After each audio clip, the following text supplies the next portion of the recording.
What's going on, everybody? It's your boy, Matt Burrill, here to tell you guys about my friends from Big Friendly Productions. Now, they specialize in creating merchandise for bands, artists, and even lifestyle brands. With their in-house equipment, they can provide shirts, branded hats, and more, as well as some graphic design services. They offer order fulfillment to handle your online orders and ship your merch straight to your fans from their shop down in good old Birmingham, Alabama, baby. Now, whether you are getting your first shirt, you're just starting out, or you're going on a 40-show run, hit them up for all your merchandising needs. Check out their website, bigfriendlyproductions.com, or shoot them an email, merchandising@bigfriendlyproductions.com. Now, we're going to get into the episode. This is Outside the Round with Matt Burrill. Also, make sure you guys like, rate, subscribe, tell your mama and them. And for more details and to get in touch with the rest of the familia, visit RaisRowdy.com. Now, let's get into it. Outside the Round with me, Matt Burrill, a Raise Rowdy podcast.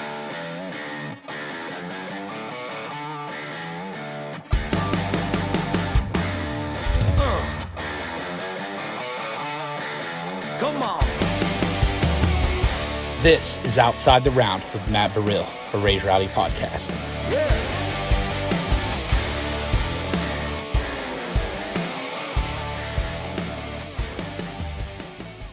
Well, yeah, dude. How the hell you doing? Good, Fucking man. Jon Let's Langston go. hanging out. Episode 1 of our Outside the Round podcast, the rebrand and the Raise Rowdy family now, Yes, dude. sir. How the heck have you been doing, bro? Been good, man. We just been busy as all hell. I mean, hitting the road hard this year. I mean, we've been Let's Get Rowdy tour started this year. We were at hit it hard the past 8 weeks, I guess, and got a little break this weekend. JD's getting married, so we got a little time off the road. So shout out my boy JD getting married, breaking the curse. I hear you. So I'm imagining you were on the bachelor party for that, right? Did you guys do a bachelor party for JD? I wasn't there. Oh, you weren't there? I wasn't Okay. there. I had a private show I had to do, but apparently it was probably I don't know. I would imagine it was a good time. Apparently it was a great time. I got a lot of good videos sent to me, and I can't say that. I'll just leave it at that. Yeah. Well, yeah, you've got an awesome crew around you on the road, and we know a lot of. I do. Like we're tight with Brad, tight with Ben Grubbs too. Which Yeah, Ben man. I met. I used to work at Dogwood, just doing security. Oh, yeah. And that was right when Ben was there when that place opened, just like I was. And he had another guy that was running center named Jake, and we called them Timon and Pumbaa because I couldn't remember their names when I first. All the security guys that were Timon and Pumbaa. Grubbs is an awesome dude. I love And then- Groves. I met him at Dogwood Oh, really? for the first time there. I was doing a round with Cole Taylor. It's funny how that one happened. Cole Taylor loves playing golf. We go golf every now and then, and he just texted me out of the blue one day and said, "Hey, man, do you want to play a round on this date?" And I'm like, and we were talking about golf like earlier. Yeah. So I'm thinking he's just talking about golf. So I'm like, yeah, dude, sure. So a couple weeks go by, and I see a flyer on my Instagram pop up, and I'm like, getting tagged in. I'm like, I guess I'm playing a round now. A round. A round. I didn't know it was a round. I thought we were playing a golf round. No, that's funny. So that's how I got. And then Groves was he was working sound there, and he got me all set up and everything, and met him, and I think it was I didn't know a year and a half later. Now he's running my ship. When we're out on the road doing sound. So he's awesome, man. I love what he brings to my camp, and he's fun, man. He's young. He keeps us all just on our toes, man. I love it. Yeah, because you guys have been road dogging it for a very long time. Yeah. Like you guys, that's one of the biggest things I think that the fans gravitate towards you is the live show and the energy that you have on stage and the fun you have with the guys. Like you have such a good family out there. So to bring a young guy in like Grubbs, that's cool. It keeps us all young again, man. Good touring gig Yeah, for him. exactly. Break the kid in. And my first time seeing you was actually in 2019. It was my buddy. I was working with my buddy Ethan Willis at the time. It was at Slide and Ride, Martin, Tennessee, bro. Let's go. The place with the legendary pawn shop next door with. Where you go in there and you can make a great purchase only in Martin, Tennessee. Every time I would go play the slide and ride, I would go get like a gun every time in that little pawn shop. I got like a .22 pistol in there. use it all the and time. then the It's store, awesome. and then the sign of the store next door, bongs and dongs, in Martin, Tennessee. And Martin, Tennessee is just such an interesting place because there were only the 2 bars. It was a dry county that had 2 bars, and Slide and Ride just had a wild energy to it. And that was so I saw you there then, and then I saw you in 2020, right before the world shut down. Oh my One of y'all's gosh. last gigs before COVID. Oh yeah, and I'm pretty sure like I was pretty sick, so I don't know if I had it or not. But Yeah, because I remember being was, out on the road with I was working with Gary and Charlie at that time with Muscadine, Yeah. and it was just such an interesting time because it was like we were all of us were out there gigging, and it was right. just kicking off the year. What was going to be a I- great year, 2020. I mean, we just got off the Morgan tour, like Yeah. you know, it was, and we're actually in the middle of the Morgan tour, and it was like things were ramping up. My single was going great on radio, and then bam, world stopped, and I was just in last show was Slide and Ride, and Little didn't play another show for a whole year. Yeah. To that day, actually, yeah. Really, it Crazy. was a full year, full March year later? 12th, I think it was. Where was the first show back? Atlanta, Georgia. Okay, so Yeah. you kicked off, got Oh, out of that kicked it slump. back off, and then everyone had their barricades and stuff. Yeah. And everyone's trying to like. Is that the Roxy? Yeah. That's a cool time. spot. And Atlanta's got, I mean, for you come from one of the, to me, it's like you can't go out to a bar here in Nashville and hang out with other songwriters or artists or people in music and not have at least one guy or girl in the group not be from Georgia. Like everybody, there's such a population of Georgia folks here. And the time that you were coming up, it was kind of the start of, I mean, there'd always been Georgia folks coming up Right. here, but seeing you and Travis and JR and Cole coming after the Luke Bryan, like it's like the peak of the Luke Bryan era Right, and FGL yeah. and all that, man.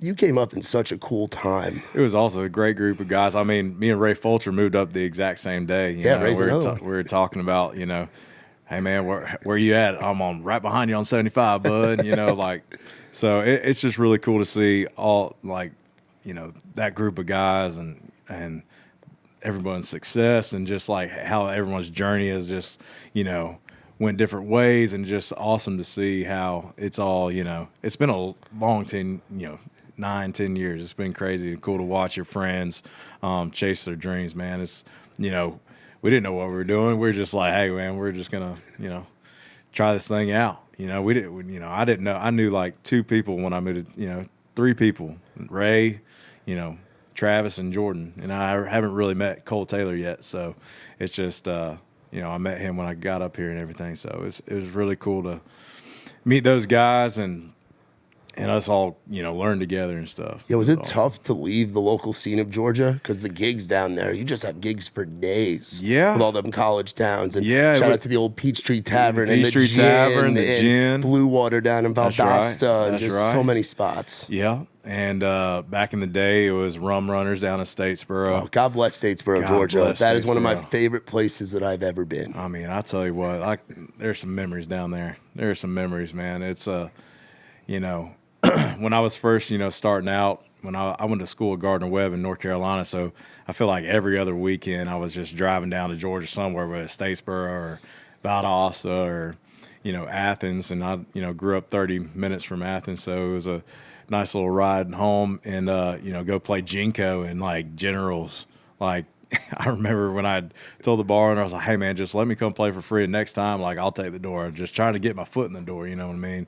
And it's just you know, that whole circuit was just, it was a great way to cut your teeth. And like, you know, people love country music. People love music in general down there, and especially in those college towns. And you really learn how to work a crowd, see what works, what doesn't. And man, I mean, I'll be the first to tell you, like, I had no idea what I was doing. I was just having fun, and I didn't even know I was going to do it for like a living. It was just like, you know, I got hurt playing football, so you know, I was just like, hey man, I'm having a good time.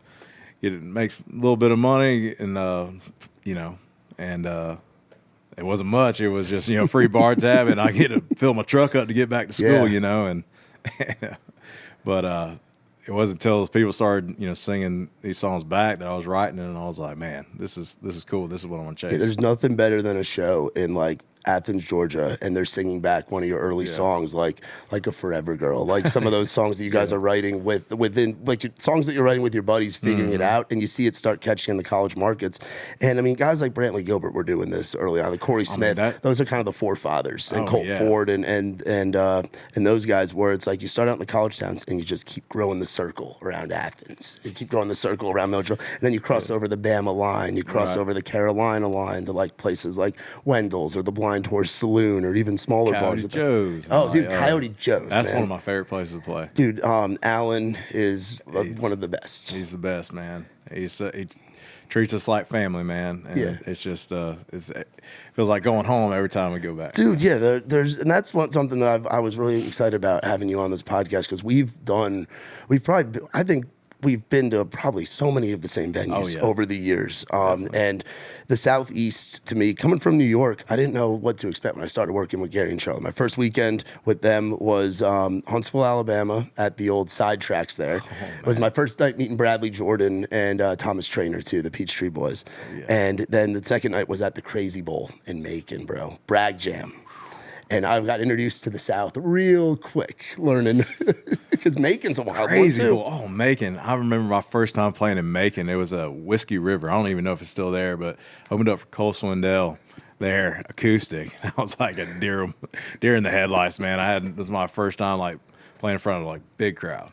And man, and going to Crazy Bull and stuff, and Bragg Jam was huge, and it's the fans there are wild. They're wild. I mean, you never know what to expect. You never know what to expect, man. It's they can be pretty interesting. But I remember when me and Travis played there one time.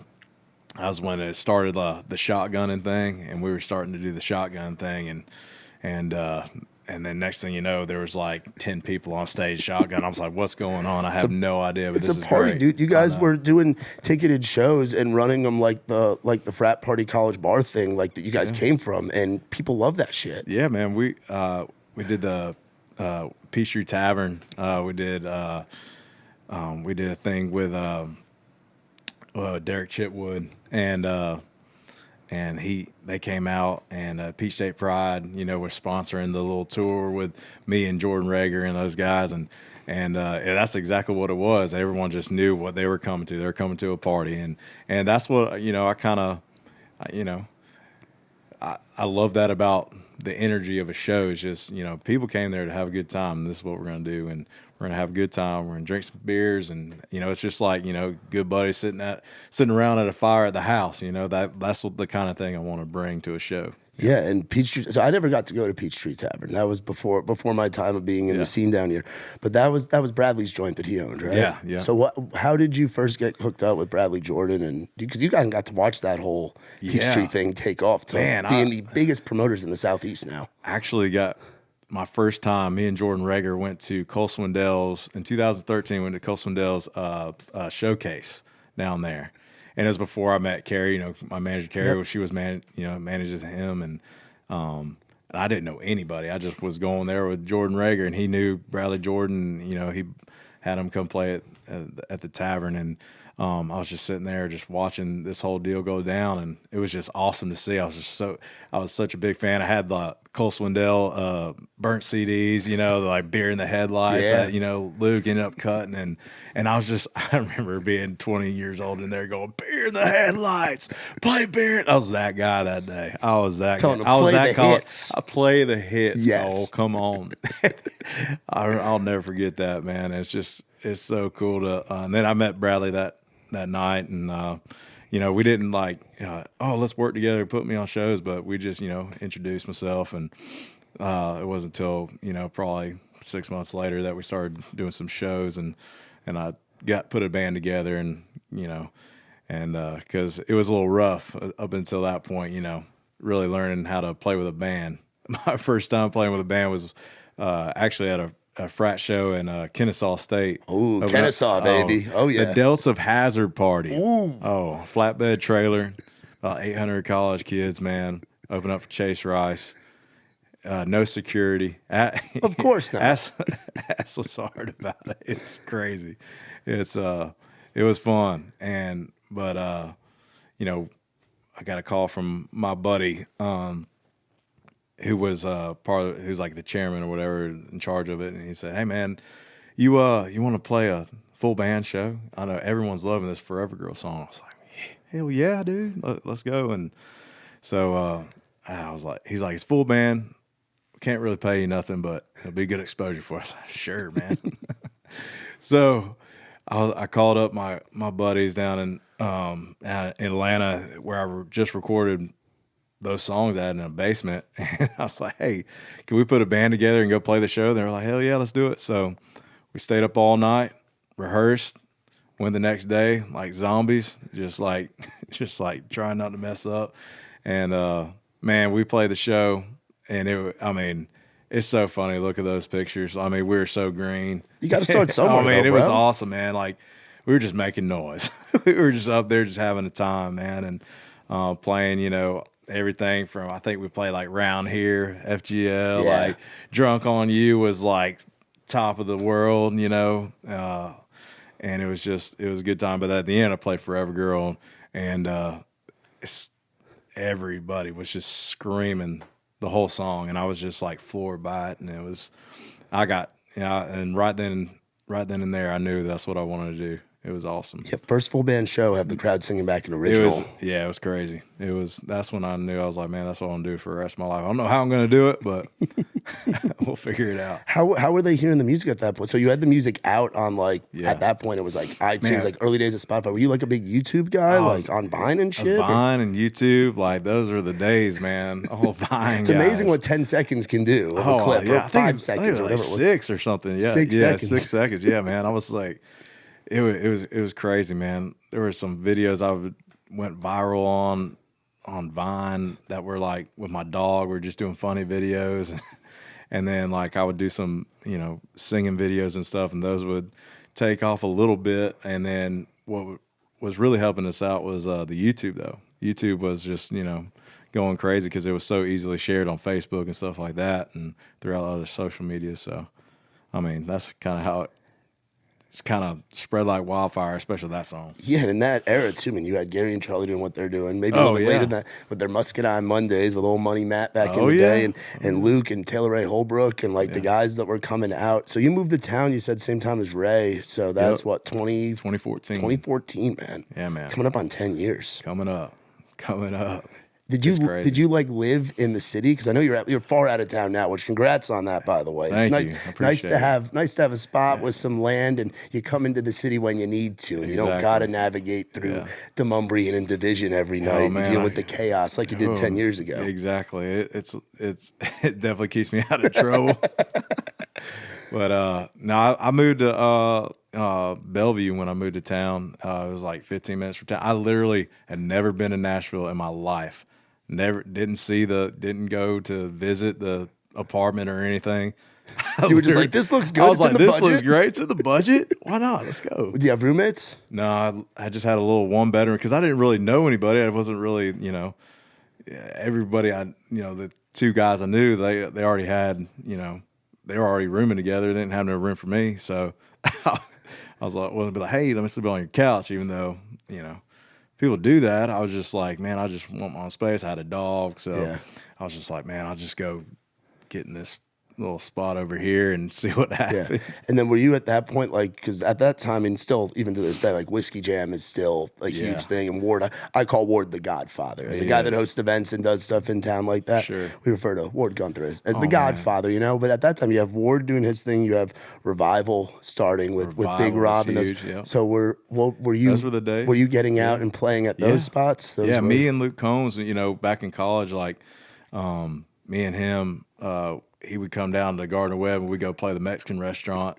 down in Shelby, North Carolina. And I would go up there and play Klondike with him and Tavern and stuff. And those early days, like we go to Revival and he would come in from North Carolina and sleep on my couch. And then like No for the shit. weekend, oh yeah, man, those were the days, man, where, going to Revival was like, and then whiskey jam just back and forth every week, man. Just networking and meeting people, and the excitement of being in a new town, meeting new friends and stuff. Back when you could smoke cigs behind the stage at Winners, which now you can't even vape in there. I've switched to the vape. I hear you. I'm not buying cigs, but Nikki T knows this. I'm not buying cigs, but I'm bumming them. I'm that guy. I'm turning to my buddy Ryan Nelson, where I'm just bumming. I'm like Ryan Nelson. I'm just bumming cigarettes everywhere I go.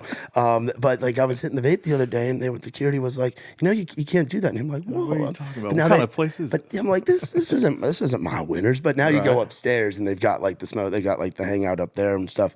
But how wild would it be if you still had that? Like I wonder if you could dig that up, a graphic of you and Luke Combs playing an acoustic duo Mexican restaurant in Gardner Webb.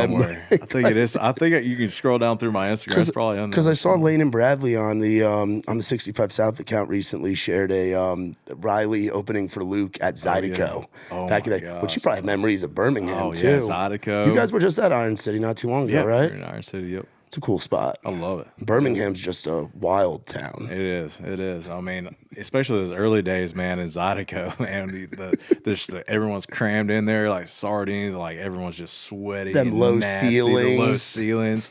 Them lights are just beaming at you. You're sweating. You're throwing your hands up. You're just splattering sweat everywhere.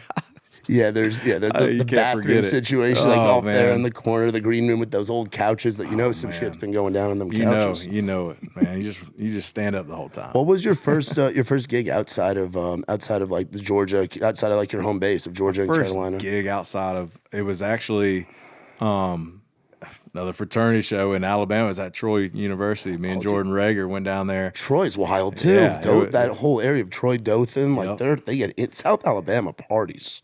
It was like DKE, I think. It was like they called it the Deke Dynasty. It was when Duck Dynasty was like huge. And so they were doing like everyone's in like camo, like my kind of crowd, like everyone's like done up in their waders and everything for this party. I'm like, yes, let's go. No, it was awesome, man. And I told I didn't have enough material at the time. Like I just had like 3 songs, and like I knew like 10 covers, and they wanted us to play for 2.5 hours. And so I called Jordan Rager. I was like, hey, man, I know you want to come split this time with me and like we can just like tag team this. He was like, oh, yeah. And it was at the time, it was so funny. He was like still like he was like 19 and like just out of high school. And like I remember like, he hadn't been too far away from home. And he was like, man, I know this is going to sound weird, but like you got to meet my mom before we go to this frat party.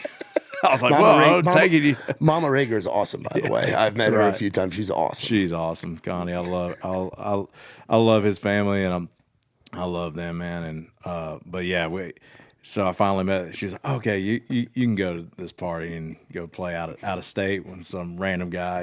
Like she didn't know what kind of guy I was. Like, oh, we're gonna get wild out here. No, we're gonna break you in, JR. Exactly. No, man, it ended up being awesome, and so that was my first time playing out of state, and then I was up in North Carolina for school, so I was playing up there a good bit, but between North Carolina and Georgia, but that was my first time in Alabama. Were you a Bourbon Street guy at Auburn?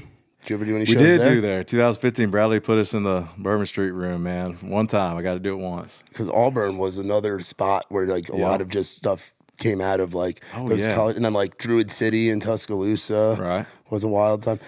And got to open up for like Sam Hunt and like Corey Smith in Auburn before, and it was awesome. And then we were just in Rome, Georgia not too long ago, and Peaches, formerly the Brew House, to me the most legendary green room in all of country music. Gosh, I mean, upstairs. You could film some movies up there. Your name is all over that place. But on those walls, there are Jon Langston signatures and Muscadine signatures, and they keep the bottles that they give to you guys on the riders. So there are bottles of Crown and Crown Peach. There's just like, I would say there's probably like 25, 30, 40, 50 like Crown bottles. Yeah, that's insane. They kept last time I was there with Trey, because we were there twice when I was out with Trey. There was somebody in our crew, I guess, left a pair of boxers or underwear, and they They have it stapled. They have it stapled on the wall, and it says Trey Lewis with the date, thinking it's Trey's fucking underwear. But I sent a picture of Trey. He's like, "That's not mine." That's amazing. He's like, "Those are way too small to be mine." But like there's history to it, and I think there's a video from back in the day on YouTube of you with Gary and Charlie playing acoustic. Oh my god! At the brew house, like the history of that place. From like you can't talk about country music now with like guys like yourself and Combs and Riley and Muscadine all coming up playing that circuit. That era had to just be so much fun. It was, man. It was, because we're all learning together and we're all just like trying to figure it out, and it's cool to see all our growth and like seeing the different the growing fan bases and the more and more people coming out to those shows and like outgrowing those places and just seeing. And especially Muscadine boys, like just seeing what they're doing now, man, I'm so happy for those guys. And, it's like when you move to town, you go to Tin Roof and you talk about those times that we're doing now. And man, it was a really cool time to work those different markets in that whole circuit between in the Southeast, because, I mean, I feel like a lot has to do with the kind of fans, like the passion they have for music and all kinds of music. Like we all have our own different styles and things we do that are so different, so awesome. And man, and just seeing the fans how they gravitate to certain things and how they come out to shows and like they've been there for us since, and they haven't gone anywhere. Like they're just the most loyal, amazing fans. And it all started right then, in that time and there, and that circuit of bars. Like, yeah, and they'll have fans that will follow you for a whole weekend run. Like if you're in the Carolinas, you'll see them in Charlotte, then you'll see them in Greenville, then you might see them in Myrtle Beach if you're playing one of them Sunday boathouse shows out in Dirty Myrtle at the boathouse, baby. Yes. One of the worst load-ins. Oh my goodness. Pushing down the ramp down to that little island stage that's out there. Right. And no room for error right there. That sun just beating down on you on that damn Sunday afternoon. Dude, yeah, you're loading in, and the sun's up there nice and high. And then right as you get ready to go on, like the sun's setting, it's just right in your eyes and shit. And you got all them wild Carolina rednecks on the hill just looking down at you. You just got done with a 3-day run. It's your fourth show of the weekend. You're just like, all right, boys, one more. And then the crowd's really good. And you're like, okay, this is why we did this. Get you a fifth win in, and yeah. No, it's awesome. I love that. Like, you've been in it and you've seen that. And dude, I've been broken down in vans before. Yeah. And it's funny when we had one of our bigger issues that we had our trailer, like our axle on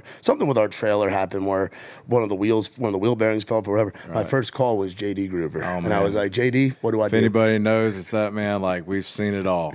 We have seen it all. Sometimes, like, I'll just feel something in the bunk or whatever, and I'm like, oh God, what now? And he's like, don't worry, boys, got it under control. And I just know he's got it. Yeah, he's been through the ringer. Dude, I remember having him on here, and he told the story about his bro trip out to Colorado, I guess. So you guys were going out there. He got robbed in St. Louis. He got robbed in St. Louis, and then went to a Rockies game and did this and that. And I think we went through like 3 trailers in like 2 months. I mean, we left one in Wisconsin. Did he tell you about that story? Yep, my gosh.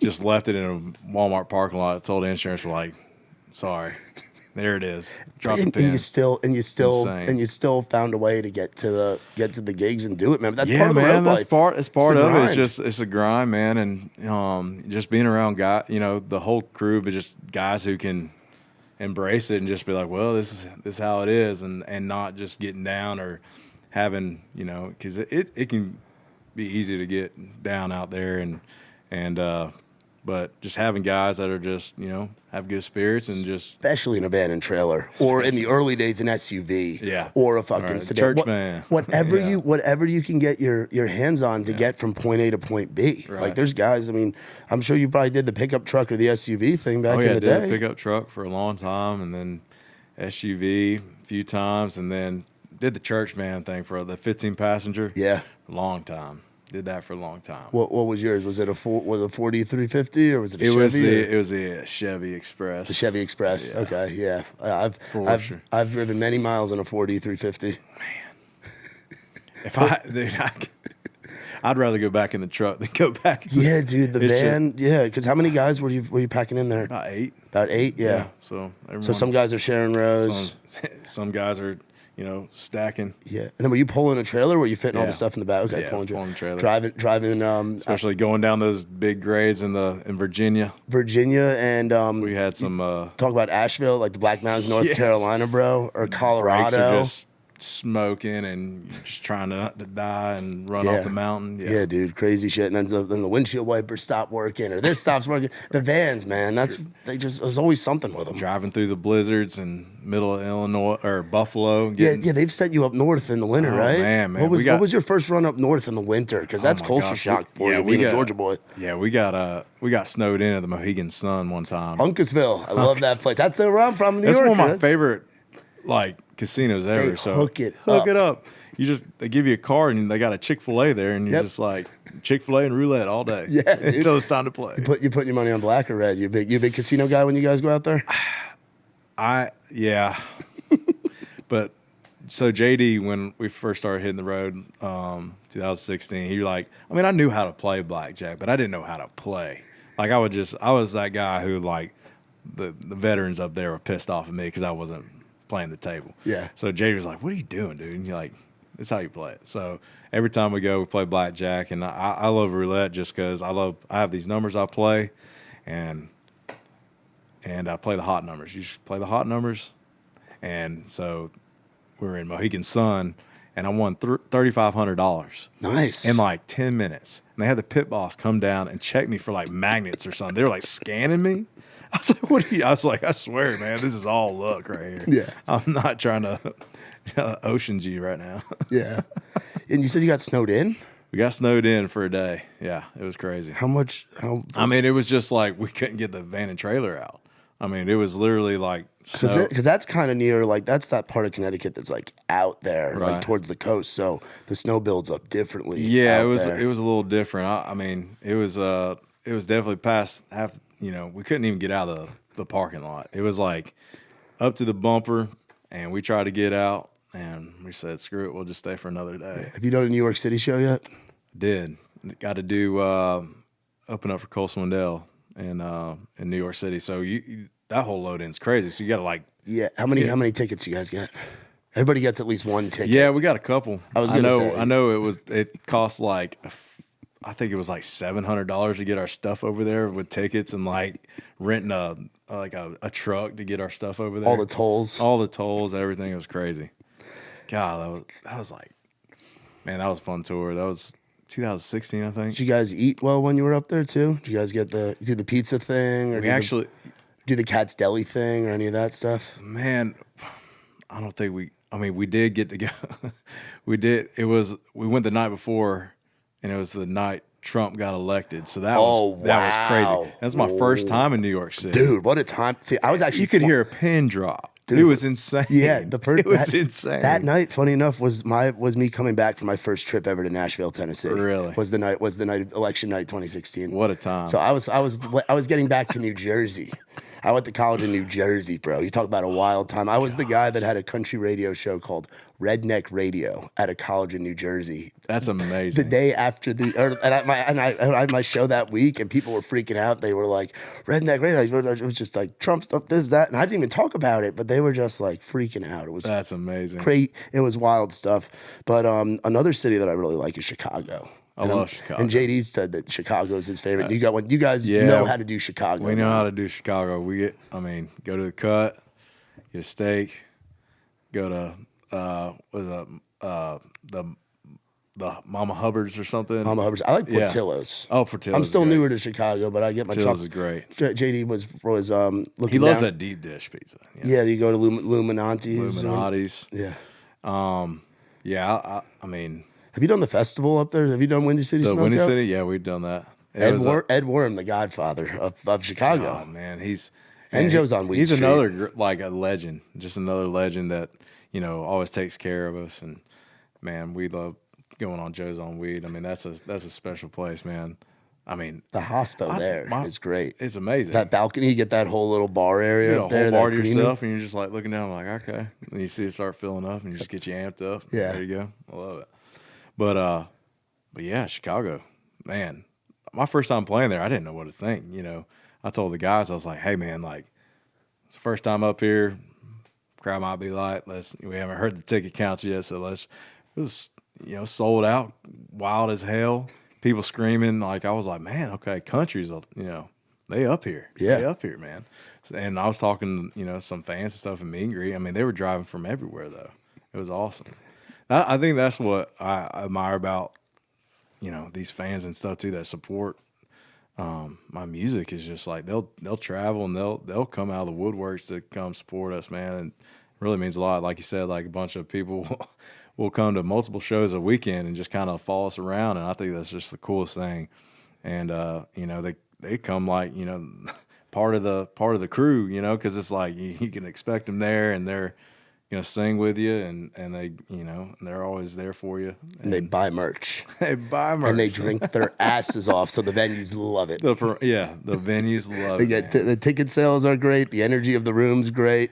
They might get a little extra rowdy in there, especially up in because that's what's cool now with me being in the Raised Rowdy family. I've still yet to go. I've never been to Jurgles or Dusty Armadillo or Country Concert, which are like the Raised Rowdy trip. Dusty Armadillo. I'm going to Country Concert this year with Nikki T, which is going to be a blast. I hear it's just the best festival ever. BYOB 4-day. It's insane. There's craziness. It's wild. But I want to experience Dusty Armadillo and Jurgles are like two venues that I hear, like Warrendale, PA, and I heard Jurgles was the best part about Jurgles is they have the cigar bar in the back.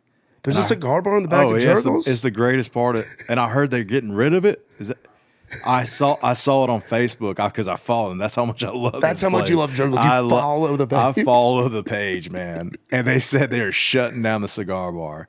And I love that's our that became our thing the past couple of years. Just wind down. Hey, have a cigar at the show. We will hook you up with some cigars because we do have an endorsement. That's what I heard. We have an endorsement with a company here in Nashville called Crowned Heads. Yes, sir. They have a bunch of different blends, and they send us free cigars to give out to our music friends like yourself. So we'll have to have you over for a cigar sometime soon, dude. But something else I wanted to bring up was like, now that you've been in town for a while, and like you remember like looking up to guys and getting brought along by guys like Cole Swindell, like Brantley or the FGL guys and Luke Bryan, and obviously you're part of that tree. Now there's guys and girls coming up, the next generation after your crew, your class, see like the Dylan Marlows, the Meg Maronis, Noah Hicks. Yeah. Noah's a great buddy, dude. Yeah. I first met him. He opened up a show. We were in Carrollton with Muscadine, and he was just this little local dude. He had his long hair. There was long hair flow Noah Hicks with the lettuce, and now seeing what he's doing, like you're seeing all these guys and girls come up now. What's that been like, getting to watch folks follow in y'all's footsteps? Yeah, it's cool, man. I mean, me and Dylan have become pretty good friends, the past couple of years, and just seeing his growth and like what he's doing, and I kind of look back and see his career. I'm like, it's like a flashback in my past, and like I said, I remember like the crew like just getting into town and like seeing the hype and everything. It's just awesome, man. It's just really cool to see those guys blow up into there. I mean, Dylan's going to be, he's a superstar, man. Man, I just love to see, it's kind of crazy to me to think that like Noah's told me like, yeah, man, like I just want to do what you did. And like, I'm like, what are you talking? Like, that's crazy to me. That like, I'll do it a little bit different way, bud, but it's really cool to see, the next class, like, take hold of it and be great with it. And honestly, like, it's a kind of like a hell yeah moment. Like, that's awesome. Like carrying, passing on the torch a little bit or whatever. I still got a lot of work to do. I'm nowhere near where I want to be, but it's just like that first step of moving into town is so huge. You got to be you got to be here to play the game. And, absolutely. And, just seeing that leap of faith from people is that takes a lot of courage and a lot of faith in yourself to like, believe like, hey, I'm going to move to this crazy town and give it a real shot. And just see like guys that, that you believe, like you see it and like, yeah, man, like I totally see I believe in you. And just like when I was moving to town, Cole Swindell said that to me. He's like, man, you like, I believe in you. Like, come out on tour with me and like Luke and like, just it's really awesome, man. It's really cool. What you guys on the road with you going on tour with those guys had to be pretty awesome, like full circle kind of things for you growing up in Georgia, listening to their music, from watching Cole's showcase in Atlanta, beer in the headlights, to being on tour with them, but the fun you had to have had too with those South Georgia guys. Yeah, like, man. You guys it's like a fraternity. Yeah, like we got to we did the 4-wheel drive thing for a while. Me, Cole, and Travis and Jordan. We would go to those. We just ran the circuit and go to Valdosta and Blue Water, or not Blue Water. We go to Blue Water. And, Blue Water in Valdosta, yeah. That's right. I was thinking Blue Room States, which is one of my favorites. Right. Yes, sir. Shout out to Alan William and the Blue Room crew. Yes, sir. Love you. Love you, guy. But and then finishing out, go to the gin where so many acts have came through, and that's where I met JD and Tifton has character to it. It does, man. I love Tifton, Georgia. That whole ain't a whole lot to do, but the gin now Terminal South is a blast. It's a blast, and I mean, just the history of music that just came through there is really cool to see. And me and the guys, we go do our 4-wheel drive show there and end it in Atlanta at in Decatur, and it was at Eddie's Attic. That's what it is, and we all be struggling on that 2 shows on that Sunday night. You guys did the Christmas thing too, right? Yeah, like the holiday shows. Yeah. We did that for a couple of years, and then it just life happened. Started having kids, your family stuff. It just got to the point where when we got Christmas time, we were all scattered all over the place. Yeah, what's it like now doing the family thing? You got a little one, man. Around. I tell you, it's it's a whole lot harder than it was back in those days. I mean, seriously, like, now when I'm leaving, I turn around and say, hey, Dad's got to go work. I love you. I'll see you later. And, like, she doesn't get it. She's like, Daddy, don't go. And I'm like, okay, I won't go. It's like, I ain't going. But, they got to come out to a few shows. Yeah, I was going to ask, have you had them out? Yeah, we had them out, and it's been fun. I got to bring her up for Dance Tonight one song. She's got a little earmuffs on, and it was her birthday, and it was really cool to spend the whole day with her. And, we had a show down in Alabama, and I was like, man, I can't not see my little girl on her birthday. So we make it, apparent that we're not, gonna make that work. Like, even though I'm gonna be far away from home, I'm gonna, make it work and talk to my little girl every day, and it's hard, man. Like, it's tough to even think about sometimes, because it's taking a toll on me a little bit, because those father-daughter songs. Yeah, a little man. bit harder. It's just like, Tim McGraw's My Little Girl, and like all those. I got a song called Try Missing You, and every night I'm singing on the road, I'm just thinking about her big smile and her just, I'm always FaceTiming her before I hit the stage, and it's usually she's bath time saying goodnight or whatever. And I'm just thinking about that, and I'm like, gosh dang it, like, what am I doing here? I should be home. Yeah. But I gotta support my family. I got a job to do, and this is what God put me on earth to do, is entertain, write songs, and do this thing. So, so that's what I'm gonna do. I can't wait till some of the other father-daughter songs, like "Cleaning This Gun" by Rodney Atkins. That's right. That's gonna that to me is what Jon Langston as a dad when she's growing up. God, I don't even want to think about that one. Right? Take him out turkey hunting. Yeah, hey, buddy, let's go hunting. Let's go to the farm. How's you got it's Ozora Farms, right? Yes, sir. How's that all going? How'd that come to be? It's really cool, man. I'm very blessed. I got to purchase my farm in 2018, and it's kind of grown into. I didn't really understand like what I knew I had a vision of something I wanted to do with it, other than just me having a good time with my buddies out there killing stuff. Yeah, like, you know what I mean?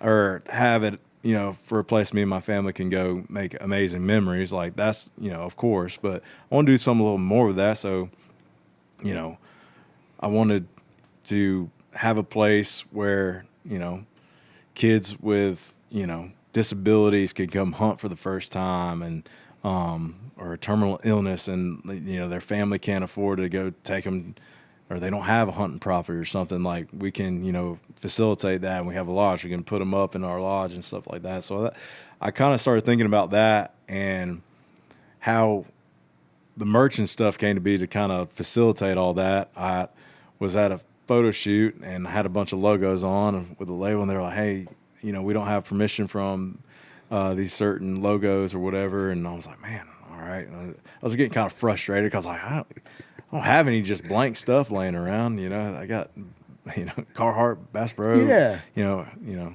Real Tree, all kinds of stuff. And so I was like, man, I'll just make my own logo. And I was like, what am I going to make? And I was just like, well, I called my farm Ozora Farms after the road I grew up on in Georgia. Cool. So I grew up on Ozora Road.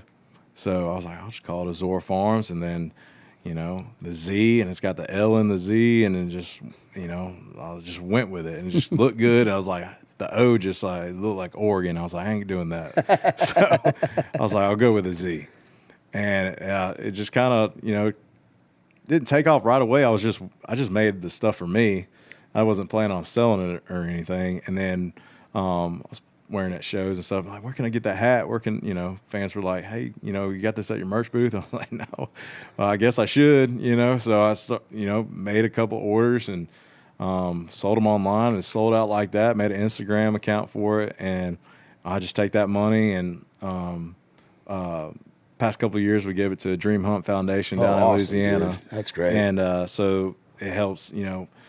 I think we got to help 10 kids go hunt for the first time. That's huge, in Louisiana man. year before last. So that's really cool. And eventually, when we get process of building the lodge right now, so I want to be able to have a place where they can come there to our actual farm, and not just, you know, facilitating out of state and stuff like that. I want to be the place where we can do events out there, do a youth hunt, you know, have, you know, sorry. You're good, dude. Get that water. That's what we got that water out there for. Have talking about it, I ain't talking this much. No, you're good. Has turkey season? Have you been able to get out there for turkey season yet? As I know, our boy Gary Stanton is going. Oh my gosh, he's going to more states killing turkeys than he is playing shows. I think I saw him yesterday. He was in New Hampshire or something. Today he was in New Jersey. Yeah, I was like, dude, you better go get some sandwiches and pizzas. Like, man, I'm eating peanut butter and jelly. I got my He's meals like, I'm sleeping in the truck. He's like, I'm sleeping in the truck, and I'm going. I got to hit this state at this time because it's open season. I got to get this permit and that permit and tag out here and this and that. He stays mad at him, man. It's crazy. Yeah. No, I mean, we hunted them last week. I had some buddies from Georgia come up, and we shot a few. I haven't shot one yet. I tried to shoot one this morning, and it was at 60 yards. What happened? He was just too far. Oh, he was just too far? He wouldn't come in. He had two hens with him. Wouldn't come any closer. I was belly crawling, sweat my ass off. I'm so out of shape, dude. I was like bows and toes for like an hour and a half trying to get closer, and I got this fan in front of me, but it wasn't even like a full fan. It was just like a crappy little See, I've never been like a half fan. I've never been hunting. I'm very, very much a Yankee. I'll take you. Let's go. I've never been, but I don't know if because I've been out. Like I have a Mossberg 500. I have a shotgun, so I'm a gun owner. So I have that. So I'm kind of getting into being the Southern thing. I've worked with enough folks from Alabama to pick up on a thing. So I've eaten chicken gizzards and done all that shit. But like, it just sounds like it is a grind when you're out there. Like you really, especially turkeys, you have to work for it. Yeah, I mean.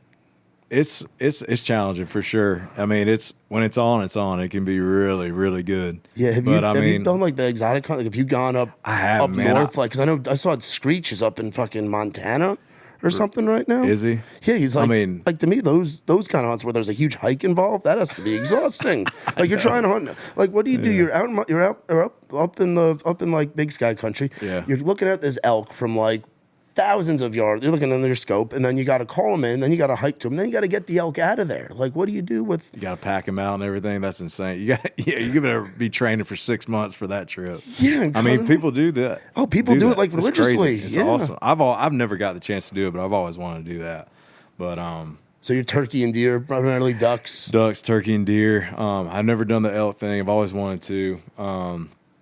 But yeah, I've been to Nebraska and like other places to deer and turkey hunt, and duck hunt in Arkansas and Missouri and stuff. But man, I've always wanted to go to Africa and go get a kudu though. Those, like crazy, like giants. Yeah, I've seen Co. I think Co's gone out and done that. Co finds a way to just get all kinds of exotic shit. Every other day, I feel like he's out there killing something. You've done some shows with him, right? Yeah, with Co, you've in gone Alabama, in Tuscaloosa. You did a show in Tuscaloosa with Co Wetzel? Oh yeah, God, insane. That had to be. That was that one of was that the amphitheater? Amphitheater, yeah. Oh, dude, it was nuts. It was nuts. Was that your first time like getting to meet him and Dre and like that crew? Yeah, it was. We've met before, but it was our like kind of first time like hanging and stuff. And man, they were awesome. That's a good crew. They were. I mean, but it's cool because similar to what you were doing and similar to what other acts out of the Southeast were doing, they were doing that same grind in Texas, driving around in a van saying honk if you need Jesus on the side of the van, doing it their way, but playing those same kind of college markets, private gigs, Mexican restaurants, whatever they had to do. And now it's cool I would love to see that show. You and Co, that has to be just energy out the roof. Yeah, man, it was fun. I was trying to keep up, I got that Crown bottle just rocking, and I'm just like, no. You kind of have to at that point with those guys, because he's a Jack guy. It's just like, it's just like the energy in the room just makes you want to just party, man. And it's just like you're all about it in the moment, and just. But I was like, man, I need to put this down for a minute. Middle of the set, I need to remember the rest of this set. Yeah, I remember telling because I had gotten to know Co through Gary and Charlie because they're really tight, the Muscadine guys and Co. I remember telling Trey and telling particularly our band leader Ben, I was like, hey, if they throw stuff at you, that means they like you. That's the Co crowd, because Ben's the guy. He's like, make sure there's a barricade, make sure there's this, there's that. No, well, I think it's on my pedal board, which I totally understand. He's been doing it a while, but I told him like, hey, if people start throwing shit at you at this show, that means the Co Wetzel fans accept you. That's how they are. They love you, man. And we were in Salem, Virginia, and shit just started flying. And I was side stage, and I looked at Ben looked at me, and I was just like, dude, they love you. You're good. Shit was just flying. That was a Colby Cooper, Trey Lewis. So you go from Dick Down in Dallas into the Co Wetzel chaos. Insane. It was just wild, man. So you got some new music out. You dropped a song last week. You got. Did I see something about a record coming? Man, EP? We got some stuff coming. I'm working on something that I've always want to work on, man. Really? I've always want to put out, man. I've been, at this thing for 10 years now, and it's just like it's taken me a while to, people are like, why haven't you put out a record yet? Why haven't you, it's been a long time for growth and a long time of me personally as an artist to be confident enough to. Say, hey, here's a collection of songs that, this amount is me, and this is what I want to do, and this is what I want to say, and I think we're about there. But man, it's just, I guess for right now, I'm putting out these songs here and there, just kind of leading up to something bigger that I'm really excited for. I think I'll get in trouble if I say anymore. Yeah, we're getting the head nod over there. Yep, I knew it. I was like, God. Well, I mean, it's tough too when you tour as much as you do and playing shows and having the fan bases that you do that come out to the shows, and that being such a huge part of the business, and you having the crew on the road, taking the time off to make the project that you really want to make. You have to take a break from the road, and it's like you're getting your nature of just road warrior and stuff. Like how many? What was your biggest year? You think of number of shows? How many? Like thinking like over the years before COVID. 2019, we did like 127, dude. And then 18, I did like I think it was like 115, but like. And then I did radio tour, so it's like where do you find the time to record after recording that? I mean, exactly. And have a life. And how am I gonna be creative? I'm just like brain dead out here. Yeah, so it makes sense, and that's why there is like it makes sense. Take your time with that shit. I think that's kind of like the silver lining with like COVID. When that happened, I got to decompress, chill out for a while, and really do some creative thinking and creative like work on my music and stuff, and I feel like it got to a place where it was starting to click with me and what I wanted to do, and you know, because up from 2013 to 15, 16, man, I was just throwing out demos before I had any guidance. I didn't even know what mastered meant. I was just throwing out demos on iTunes. Demos in that SoundCloud, bro. SoundCloud and everything. I was just trying to get as much material out there as I could, and I think that's what really helped me out in the beginning was just throwing out, seeing what stuck.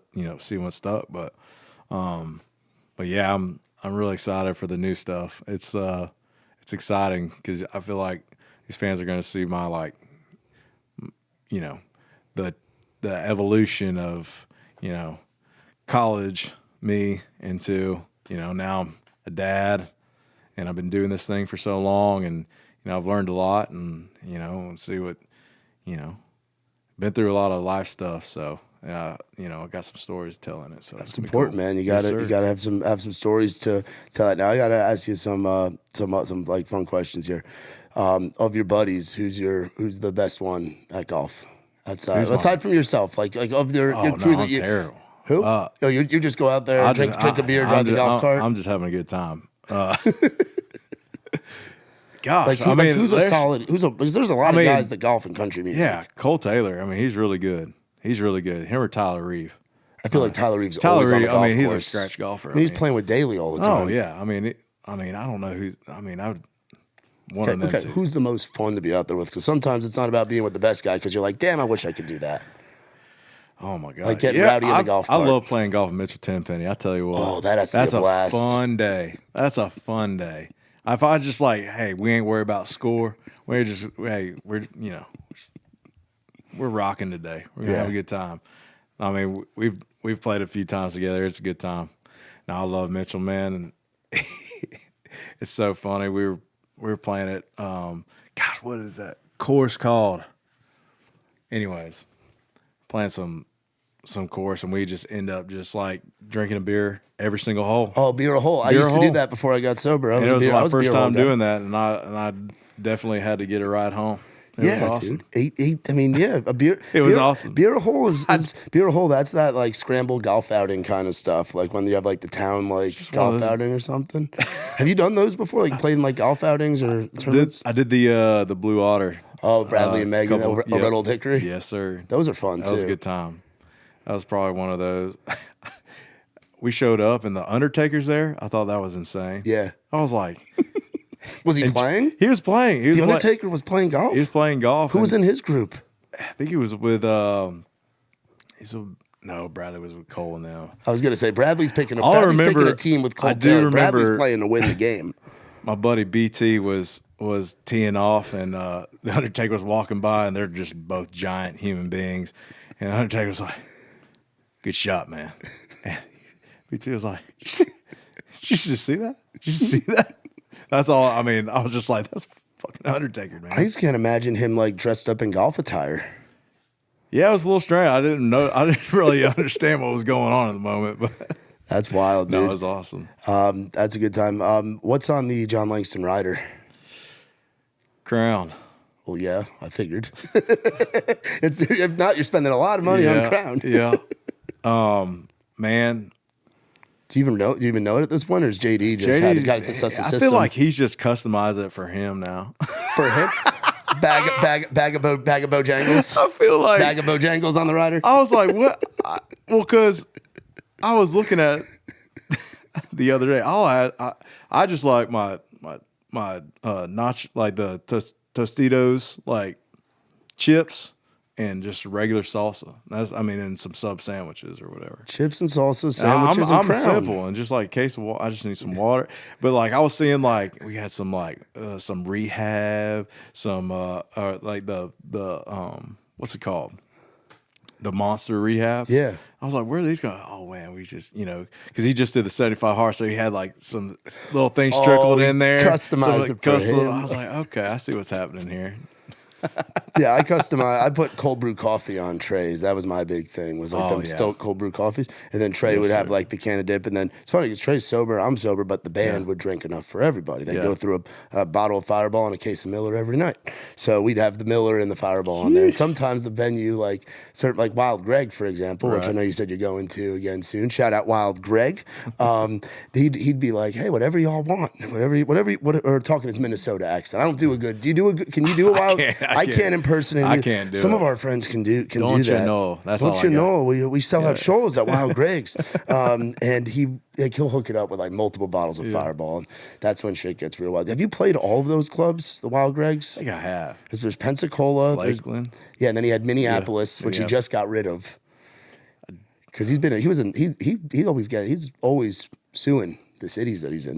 Does he update you with? Does he give you those kind of updates? No, I've heard. I get texts from him all the time, being like, "Look at me on this news channel, talking on like Fox News or something. He's on national TV talking about how he's suing the city of whatever." Jeez, I think last time we were with him down in Pensacola, I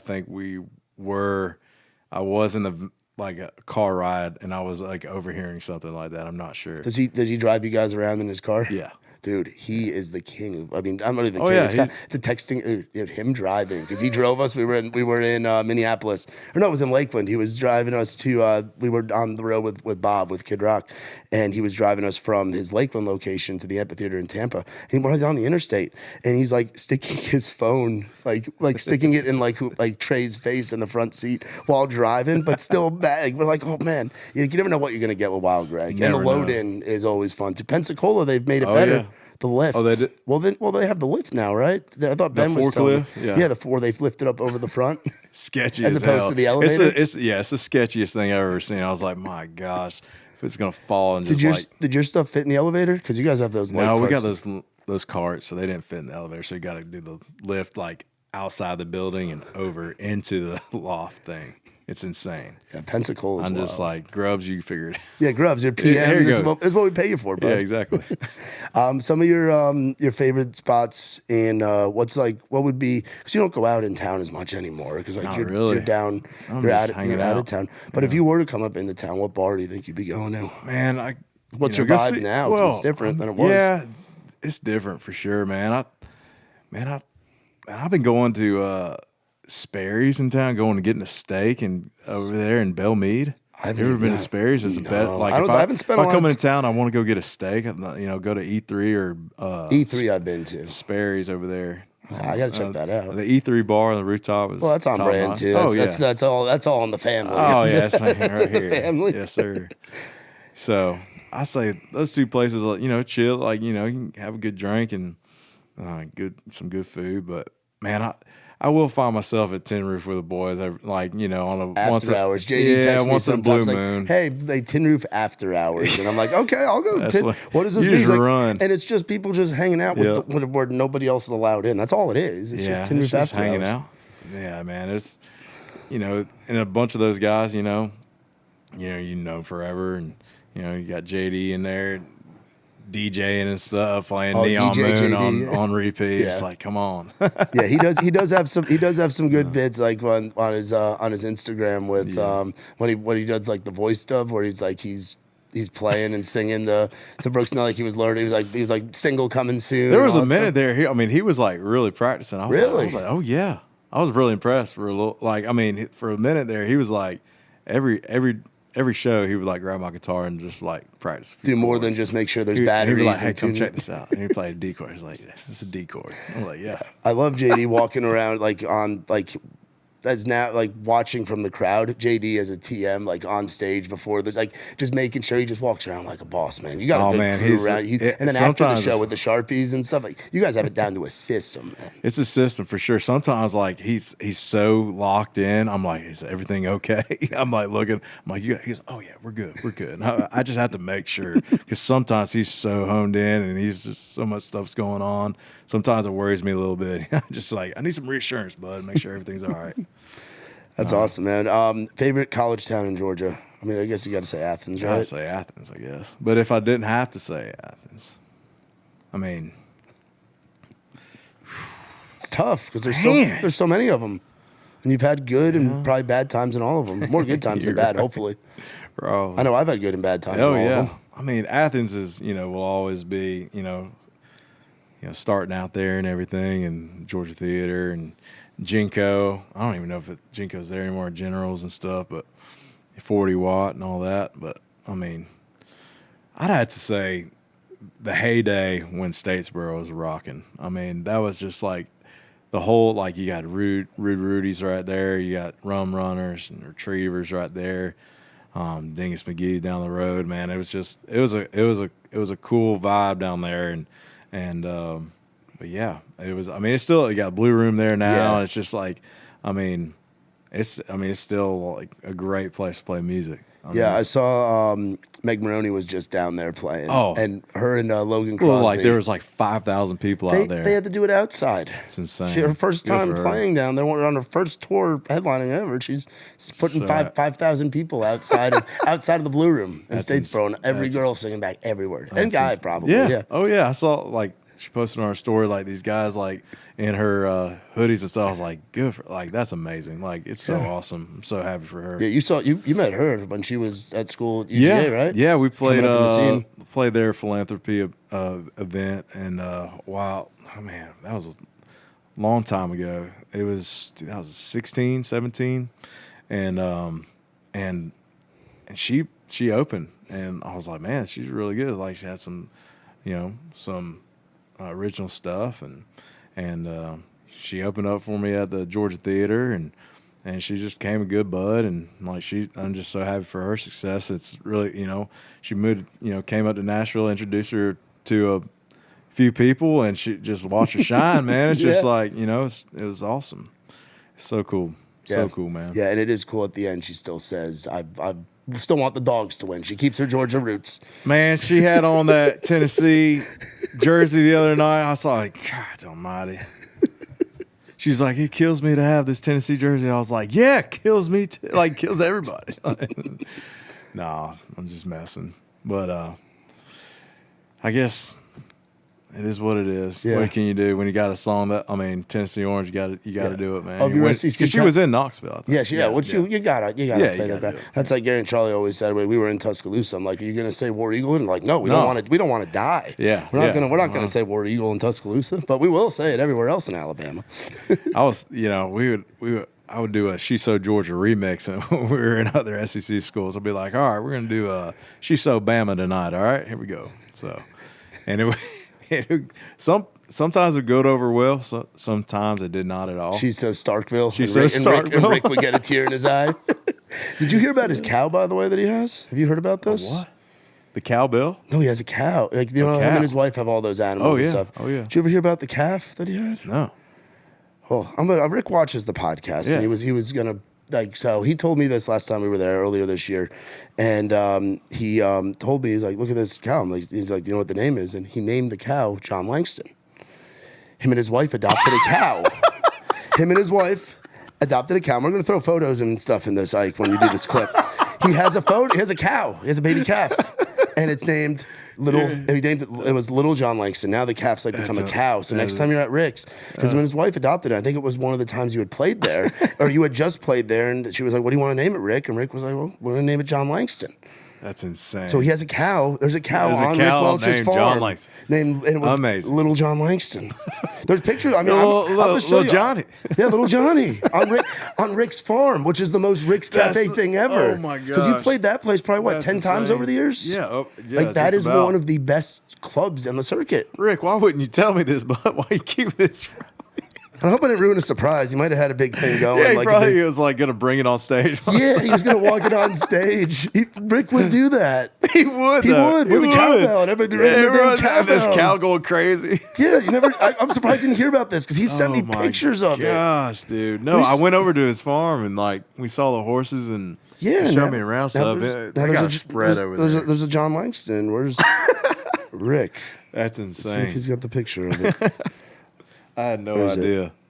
Oh yeah, see, there you see, Little Jon Langston right here. See? You're Little Jon Langston, and then he was like, "Just listen to the podcast. We now have medium-sized Jon Langston." If you scroll down, she's all grown up. Or No he's all grown shit. up. We have little and medium-sized Jon Langston. That is amazing. That to me is the ultimate love from a club owner. I love Rick, I love you, buddy. Much love, baby. Can't wait to see you and Little Jon Langston. Yeah, dude. Now you got to go there. Like that's content. Jon Langston meets Jon Langston. On Oh Rick's man, farm. I got to do. What are we doing? Can we ASAP? ASAP. All right, It's happening. all right, It's let's go. happening. I love Starkville too. Starkville, Mississippi. Road trip tonight. Road trip to get down. Starkville. That's awesome. Yeah. I'm surprised you didn't know about that. I had no idea. Because that message was from like a while. He told me that story like a while ago, and he was like, "Yeah, I got Jon Langston on my farm. He's played my club now. I have one at the house. All I gotta do is feed it." And then we eat it. Yeah, then we eat it. then we all have Jon Langston inside of us. Oh boy! Oh man! So what do you got coming up the rest of this year? You got some more. You got some more shows. You're out in the Turkey Woods Yeah. doing the dad thing, and Yes, got some sir. music coming. You had the Yeah. single come out last week. Yeah, Ain't No Cowboy came out. Yeah. Man, it was a really cool song. I got that idea from my first time playing down in Texas, playing in Amarillo, first time ever. Ooh, that's a fun place to do your man, first it's like- time in Texas. Probably like That's- 15 people. Yeah, no shit. It's Amarillo. That's, Yeah. we've had those shows in Texas. It was McElwain was amazing. just out there with Trey a couple weeks ago, and it's like the crowd sit. They sit They down. sit down, they chill. It's a weird. It's different. It's different than Georgia for sure. Well, it's different than everywhere. I Yeah. mean, anywhere, Yeah. but especially coming from the Well, southeast. just like the, Oh yeah, dude. Yeah. They're, but I go get a drink before the show, and there's a girl sitting there. She's like, "Hey, are you playing tonight?" I was like, "Yeah." And she's like, "Where's your cowboy hat at?" And I was just joking around. I was like, "Oh, sorry, ain't no cowboy. Just different kind of country, I guess." And we just laughed about it or whatever. But I had that idea. I was like, "Man, that's probably a good idea for a song." And I had it in my phone for a long time, and I actually brought it up in a couple writes with a few other co-writers that just didn't, just no one was vibing with it. And then I brought it up with Jordan Gray and Brad Wagner. We were on the road writing, and Jordan was like, "Oh yeah." And then Brad had a track going. It just fit the kind of vibe, and we just kind of rolled with it and wrote it in like an hour and a half. And and I was like, "All right, we're going to cut this thing next week." And so that's how it came to be. Hell yeah.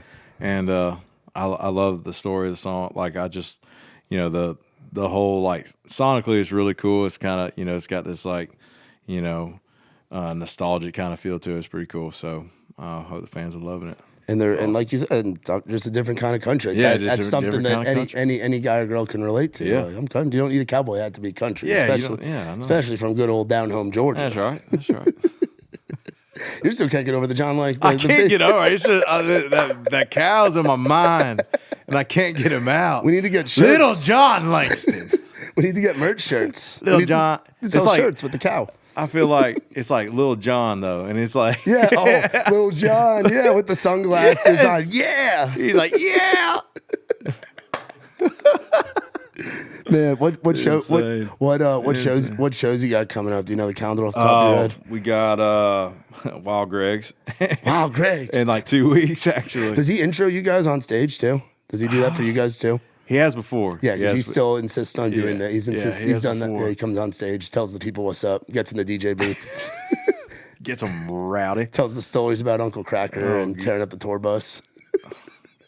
I haven't heard that one. Oh, you got to ask him. Like when Oh, you I see will. him, be like, "Hey, it was." Well, he'll know because this episode will be coming out next week, so he'll see the episode. He watches all of our episodes. Greg, I'll get random calls whenever he comes to Nashville. We took Wild Greg to Red Door not long ago. And I introduced him to a bunch of kids, like a bunch of like the young bucks that are new to town, like the 22 to like 25-year-old kids that have all moved here. And they're like, this guy's awesome because he's just telling them all the stories, all these crazy stories. And they like all love, it's all like a goal of theirs in their career to play Wild Greg. That's insane. So Greg loves it. But that's bringing him in as people out, he always wants to go to Broadway. I'm like, dude, I'm not going to Broadway with you. I can't handle that, Greg. Can't do it. McElwain, Greg. I think, did. I think McElwain's done. Oh, no, you did that with Mike. That was another guy. But he's gone out with Greg a number of times and seen some shit. Because I don't drink, so I'll dip right. out at the end of the night. But the guys that drink will stay out with Greg and Right. get the full Greg experience, which is a thing, It's right, an McElwain? experience. It's an experience. Oh, yeah. Experience. It's wild. So you got Wild Greg's coming up, more shows in Florida? Yeah, we got some Florida shows. We got I think we're going back to Michigan this summer. Fuck yeah. And a couple places, right? And then Bay City, Michigan. You doing Flint? Where- Or you guys were We up just there? we were just up in Flint last week. Love the machine Oh shop. my The gosh. sandwich shop Yeah. next door, bro. those Insane. cheesesteaks. You wouldn't Insane. think, Jimmy. You wouldn't think a place where you're not supposed to touch the water. Yeah, They have you're- ridiculously good sandwiches. I mean, Right. who would have thought? I know. I'll tell you what. One place, if you ever go to back to 8 Second Saloon, Oh, I love that place, yeah. tamale place, I haven't been to the tamale place, but I've been to that menu. best tamale you'll ever have. Really? In It's a place- Indianapolis? Indianapolis, right next door. It's amazing. I think it's called the tamale place. It's literally just the most Indiana thing ever. Right. But it's legit. It's awesome. It's good. But hell yeah, man. Sweet. Yeah, that was my phone. That was my phone vibrating over here. But dude, I really appreciate you coming on. man, This thanks for was having me, fun. man. You're a guy that I've looked up to, having worked with other guys that have come up in the scene of the Southeast, and because when I was first starting Muscat, I was when you guys all put out Damn I Need a Dirt Road. That was Yes, that sir. era, and then I love that. and it's cool to have you on and have you as our first guest on Outside the Round, like in go. the Ray's Rowdy family too. That's which- right. That's like right. what better way to kind of get the Ray's Rowdy merger going than with Mr. Rowdy himself, Jon fucking Langston, man. Perfect. It is just absolute perfection, man. Well, like dude, I that. appreciate I like that. I appreciate you coming on, bro, Yeah, for man, real, and appreciate you. hanging. And guys, make sure to follow along. I'm sure you already are, but follow along with our boy Jon Langston, and we will be posting a picture of Little Jon Langston on the social media accounts. So shout out Rick Welch and Rick's Cafe in good old Starkville, Mississippi. We love you, Rick, and we love Little Jon Langston. Be sure you guys follow Jon on all the socials. Stream the music. Go out and see his show. You guys will not regret it. It's one of the best shows in country music. High energy, just a blast. So get out there, buy your tickets, and be sure to like, rate, subscribe. Of course, check out RaisRowdy.com for all of the Outside the Round stuff, and check out our events at Live Oak. Also, shout out to Big Friendly Productions, BFP, our friends from Whaletail Media, Saxman Studios, and our boy Mitch Wallace with the Digital Marketing Agency. This has been Outside the Round with me, Matt Burrill. Y'all have a great rest of your day. I ain't never been the kind for staying in one place for too long. I ain't never been the best at saying I love you to a girl I love. Only got a couple tricks up my sleeve. They usually just make